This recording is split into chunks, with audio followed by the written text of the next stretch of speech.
오늘 하나님의 말씀은 신명기 24장 16절 한 절 말씀입니다.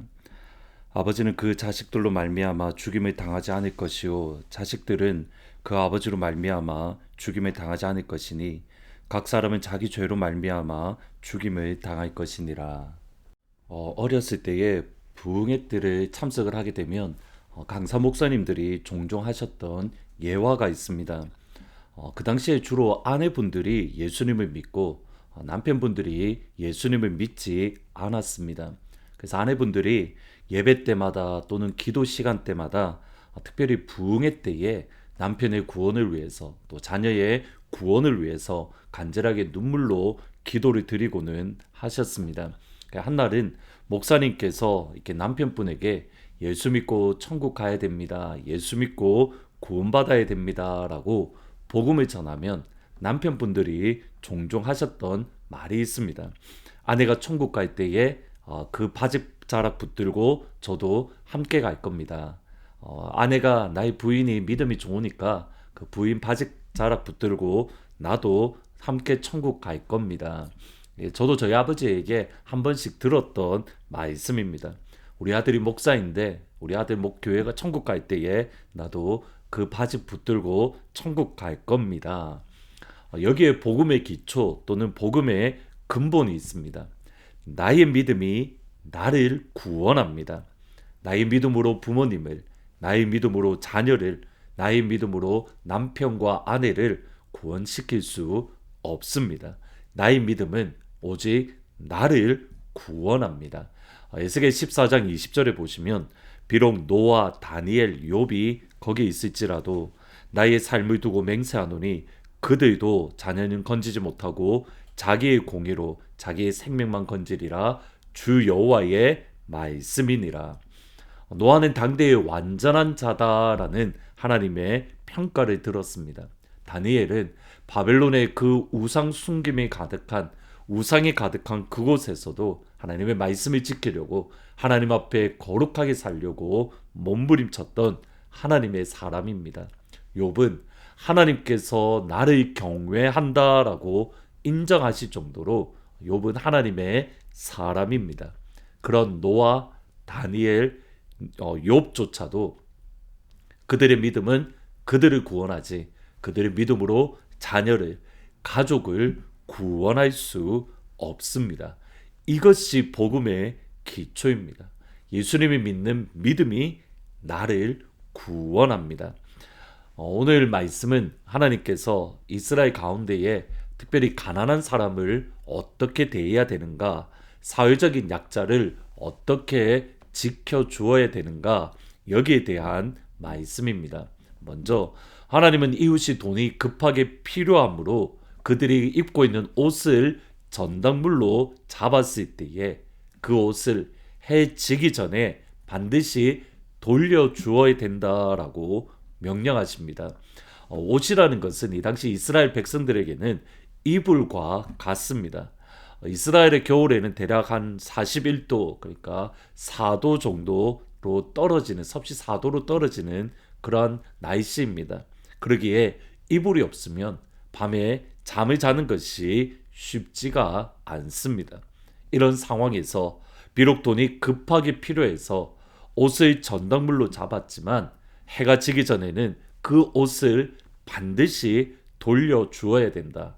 그 연약한 사람을 사회적인 약자를 보호하기 위해서. 그러면 내가 비록 손해보는 것 같지만 그러나 결코 손해보는 것이 아니라 하나님께서 채워주십니다.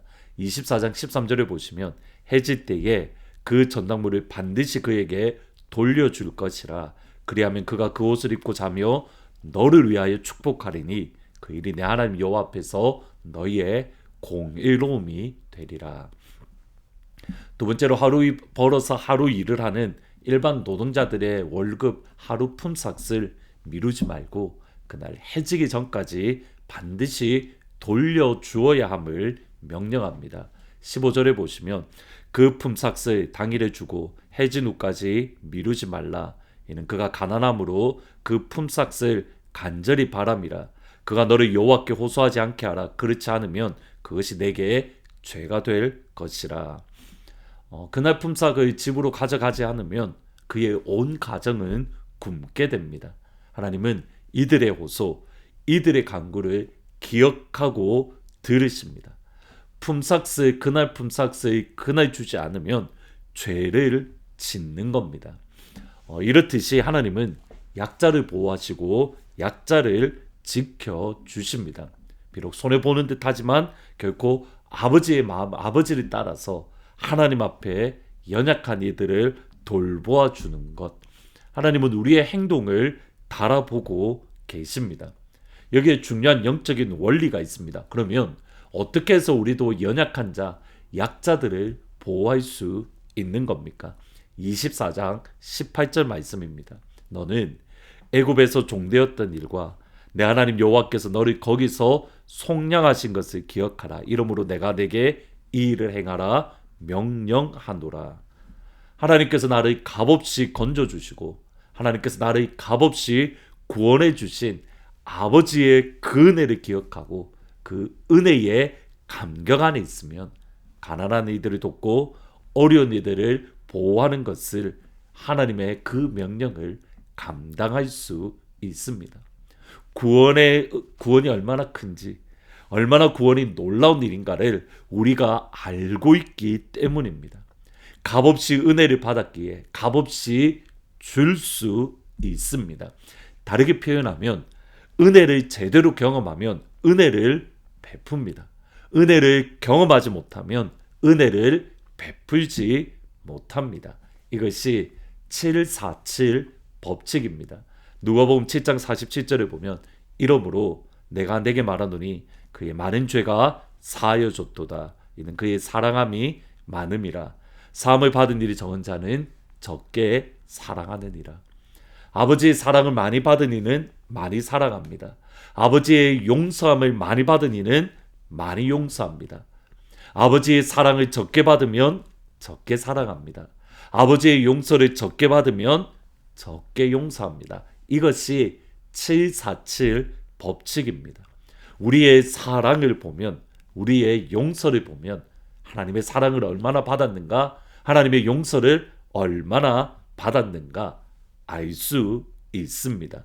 왜냐하면 우리는 죄로 인해서 죽은 죄인이기 때문에 그 죄인을 값없이 살려주셨기에 우리도 사랑할 수 있고 우리도 용서할 수 있고 16절에 보시면 아버지는 그 자식들로 말미암아 죽임을 당하지 않을 것이요 자식들은 그 아버지로 말미암아 죽임을 당하지 않을 것이니 각 사람은 자기 죄로 말미암아 죽임을 당하리라.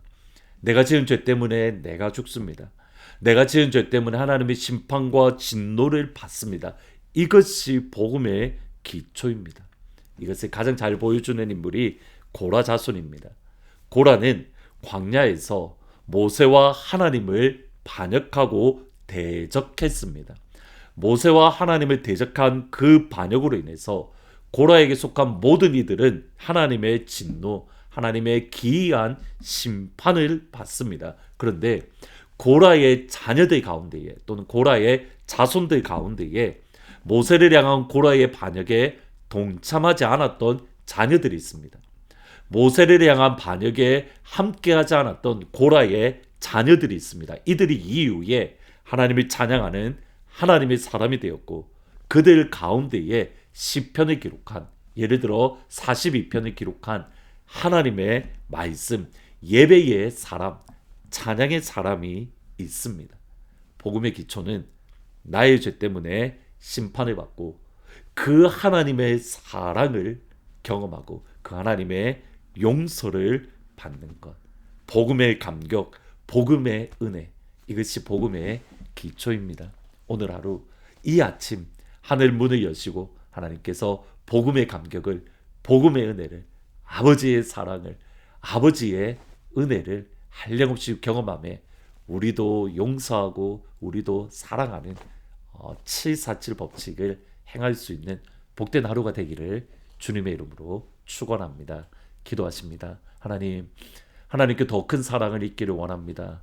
아버지의 더 큰 용서를 받기를 원합니다. 그러므로 주께서 나를 사랑하신 것처럼 나도 사랑하게 하시고 주께서 나를 용서하신 것처럼 나도 용서하는 자리에 설 수 있도록 아버지 축복하여 주옵소서. 나 같은 죄인을 살리신 주님의 그 은혜를 기억하게 하시고 그 은혜에 감격하며 오늘 하루도 그 감격 안에 살아가는 사랑하는 하나님은 가족들이 될 수 있도록 주 아버지 하나님 축복하여 주옵소서. 예수님의 이름으로 기도합니다. 아멘. 747 법칙, 오늘 이 시간 아버지의 사랑과 아버지의 용서를 깊이 경험하며 나도 사랑하고 나도 용서하는 그 자리, 그곳에 설 수 있기를 주의 이름으로 축원합니다. 나 같은 죄인, 나 같은 죄인 살리시 주 은혜 놀라워 이로운 생명 찾았고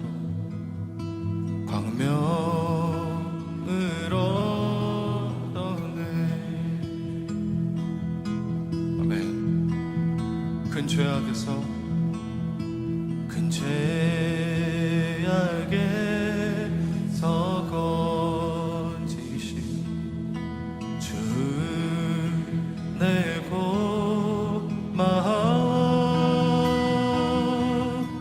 나 처음 믿는 그 시간 귀하고 귀하다. 나의 결박 부셨도다. 나의 구세주 대속했네.